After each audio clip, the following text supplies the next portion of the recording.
Ninanakawan ko na lahat. Wala na akong patawad kahit tsata pera ni Judas yan na nakawin ko. 16 na taong labas-masok sa isang drug rehabilitation center si Beng Lapid. 2 dekada namang naging alipin ng droga si Martin Pusion habang 13 taong nalulong siya sa Busicati Arroyo. Pero lahat sila determinado ngayong magbago. Ilan lang sina Beng, Martin at Cathy sa 150 mga nalulong sa droga na sumailalim sa rehabilitation sa iba't ibang rehab center. Nagsama-sama sila sa pagtitipong tinawag nilang ugnayan sa tanggapan ng Sanlakbay, isang church-based drug recovery program ng Diocese of Manila. Ibinahagi nila ang kanilang karanasan kung paano sila nalulong sa ipinagbabawal na gamot at kung paano sila bumangon patungo sa landas ng pagbabago. Sila raw ang mga patunay na hindi imposibleng tahakin ang pagtalikod sa masamang bisyo. Nagpupursige ako na maayos yung buhay ko. Kasi yung saya po, mas masaya po pala na walang tama, ng droga, ng alak. Desisyon ko mismo na itigil na talaga. Kailangan tanggapin ko lang sa sarili ko na may sakit ako. Isuko ang buhay ko sa Diyos.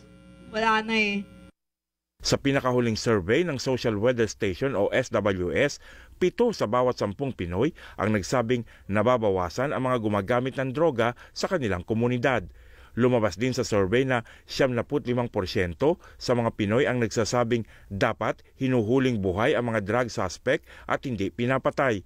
Bagay na sumasalamin sa mga pananaw ng mga dating drug dependents na sina Martin at Cathy. Hindi naman po siguro solusyon ng pagpatay para tumigil ang isang adik.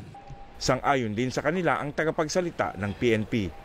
Kaya po, asahan niyo po ating mga kababayan na kapag ang mga pulis po ngayon ay may police operations, ito po ay may talagang tamang plano, hindi basta-basta ginagawa lang.